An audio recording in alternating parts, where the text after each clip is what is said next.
eto na.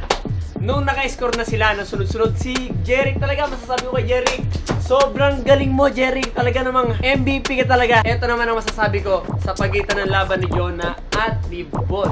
Napakagandang laban ng pinapakita ni Jonah. Pagdating ng 6 points, si Bon kabado na. Kumbaga nangangatal na siya, nakikita na namin eh. Nakitaan ko ng pagod si Jonah. Sabi ko, naku po, eto na. Napagod na si Jonah. Hey yo, what's up mga kabatak? Welcome back to my vlog. At ngayon ay nandito na kami sa bahay namin. Nakauwi na rin kami ng naik sa wakas. So, eto na mga kabatak. Pagka-uwi ko.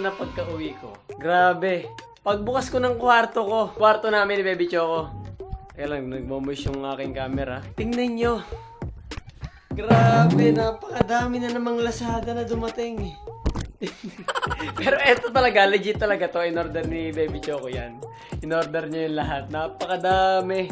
Sa tuwing uuwi kami ni Baby Choco, ay maraming nagdi-deliver dito ng Lazada. So, ayan, may patungan na tayong bago dahil pinagawa ko yan, mga kabatak, actually. Kaya nga pala ako nagpagawa ng ganyan, mga kabatak, ay para malagyan ko ng aking mga collection na One Piece, no?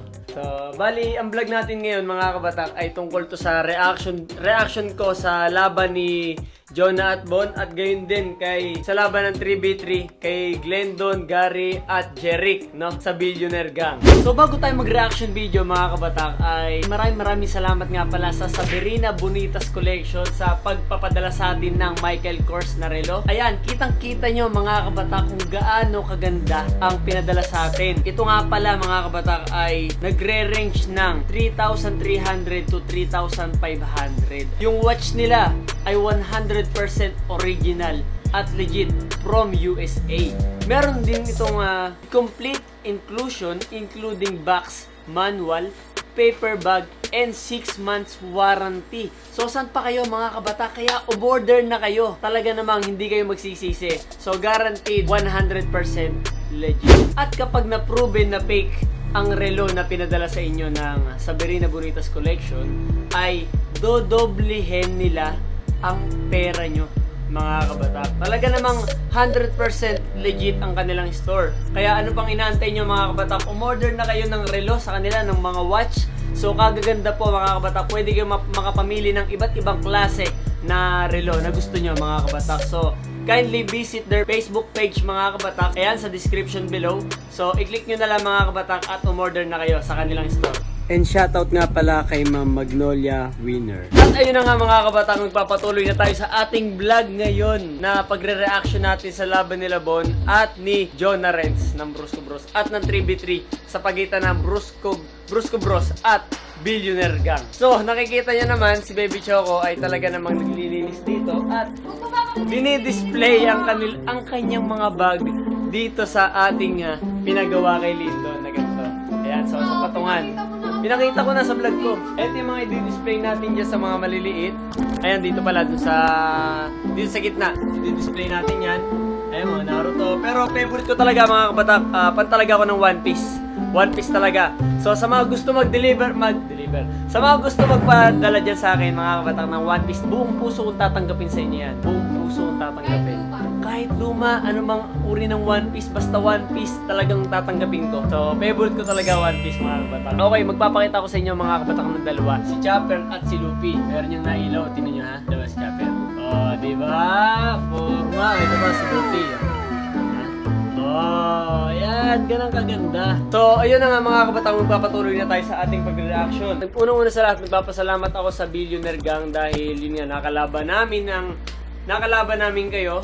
Hindi pala kami, ng aking mga kagrupo, kayo, Billionaire Gang. Maraming salamat. At isa itong magandang opportunity at alam ko magsusunod-sunod pa. At alam ko na magandang laban ito na naganap. So, ang masasabi ko muna sa 3v3, sa laban ni Gary, ni Glendon at ni Jeric ay una, talaga namang parang nangangapa pa sila. Kasi kitang-kita natin yung mga galawan ni Glendon at ni Gary, medyo nawawalan sila ng rotation, kumbaga, no? Pero alam ko meron na silang chemistry nun sa una pa lang, sa laro pa lang nila mga kabata. At makikita natin yung court is okay yung court nila. Pero mas maganda siguro kung ang court nila ay, ang court na pinaglaruan nila mga kabatak ay yung flooring nila is kahoy. Alam niyo, yung parang pang NBA, mga PBA, ganun. So, yun na nga, yung una na laban nila Gary, ni Glendon, at saka ni Jerry, talaga ng mga tiktikan agad. Kasi si Glendon, nakikita ko, binabantayan siya binabantayan siya ni Lamin Sunong, nasa Billionaire Gang. Talaga namang tiktikan ng bantayan. Kaya si Glendon napapaul. Kumbaga na-offensive siya. Kaya gano'n, Glendon, ayusin mo. Nandito lang kami. Sabi ko, Glendon, chill ka lang. Nasigaw kami ng gano'n. Talagang paus na. Tinan niyo mo, boss ko, mga kabatak. Talagang todo cheer ako sa kanila. Talagang kaya ako na maos. At si Baby Choco, yan, naglilinis dyan. Siya ay nasa Brusco house kasama ng mga Brusco girlfriend. Talaga namang nakiki-cheer out din talaga. So, yung unang laban talaga nila Glendon, talaga na okay, medyo pangit yung pinapakita ng laro. Eto na. Nung naka-score na sila ng sunod-sunod, si Jeric talaga, masasabi ko kay Jeric, sobrang galing mo, Jeric. Talaga namang MVP ka talaga. Talagang pinatunayan mo na anak ka ni Cap. At pinatunayan mo na talagang tinuruan ka ni Mac Jerry Babarera kung totoo man yun. So, talagang napakatindi mo, Jeric. Talagang naka 11 points ka. Napakatindi mo talaga. Masasabi sa'yo, the best. Talagang hindi sila makaporma sa'yo, Jeric. Hindi ka nila mapigilan. Kumbaga, talagang paggaganto mo, pak. Sabay tira, layup, pasok pa rin talaga. Napakatindi mo. Foul counted pa. Di may free throw pa yon. Tapos sa free throw mo, isang beses ka lang sumablay.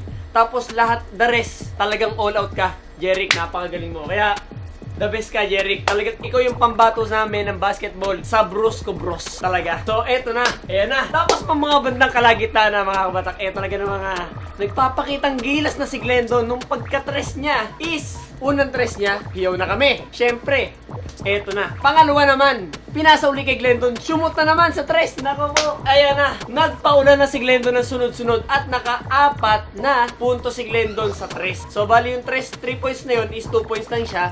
Kumbaga sa laro nila mga kabatak, no? At nagpaula si Glendon ng 8 points. Bali ang pinaulan ni Glendon doon sa 4 na sunod-sunod na pagtetres niya. At si Jeric, napakaganda ng pinasa kay Glendon. Yung panghuli, papaganto. Yung no look na pass, napakalupay. Tapos pagtira ni Glendon ng tres, pasok pa rin talaga. At eto na, ang nakapagpatapos dito ay si Gary. Napakatindi ni Gary. Favorite ba ni Gary? Yung sa panghuli, yung titira siya ng tres, sabay ikot na gano'n. Favorite niya yun eh. Ginagawa niya rin sa vlog ko. Hindi talaga ni Gary. So, yun lang. Ang masabi ko, maraming salamat sa lahat ng mga sumuporta sa Brusco Bros sa 3v3. Sa pagitan nila Jerry, Glendon at Gary. Ayun nga, panalo tayo. Congratulations sa inyo. So, ayun na nga. Maraming salamat. At eto naman ang masasabi ko sa pagitan ng laban ni Jonah at ni Bon. So, una, mga kabatak is napakagandang laban ng pinapakita ni Jonah. Talagang nakaka-score siya. So, baka so natambakan niya na si Bon, mga kabatak, no? Naka 6 points, no? Pagdating ng 6 points, si Bon kabado na. Kitang-kita namin ng dalawang mata namin, mga kabatak, nila Russell, ako, ni King. Kitang-kita namin nila Vincent. Nako, si Bon parang hindi na mapakali. Parang alam niya na sa sarili niya na matatalo na siya. Kumbaga nangangatal na siya, nakikita na namin eh. Nandun kami sa side nung katabi namin bench, yung Billionaire Gang. So nandun kami, nagsisisigaw lang kami doon hanggang mamaos ako, mga kabatak. So ayun, at eto na, no? Nakita ko sa nung na si Jonah, naka 9 points. Si Bon natenga sa 3. Nakitaan ko ng pagod si Jonah. Sabi ko, nako po. Eto na. Napagod na si Jonah. Pero nagpray lang ako. Pinagpray ko pa rin yung sa Lord na, Lord, bigyan nyo ng lakas si Jonah sa kanyang paglalaro. At sana ay manalo si Jonah. So, eto na. Nag-time out si Jonah. Nakita ko sa pagmumukha ni Jonah talaga yung pagod. Talagang grabe. Ibang level yung pagod niya. At eto na nga. So, sa mga hindi nakakaalam dyan, syempre, hindi niya rin sinabi kasi sa amin. So, dito ko lang dinalaman na kumbaga, sumakit yung paa niya. Nag one-on-one kasi sila ni Russell yun. So, parang na-injury yung paa niya, mga kabatak.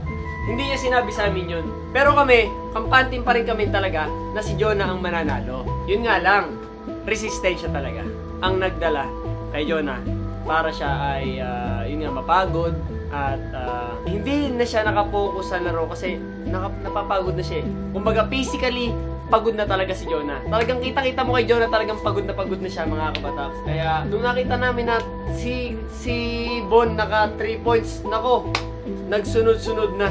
Kaya si Bon nakakuha ng redeem talaga si Bon eh. Nakakuha ng redeem. Tsaka yung isipin mo yun, si Jonah medyo yung age niya kasi ano na siya, medyo matanda na. Alam niyo yun. Kasi age na si John.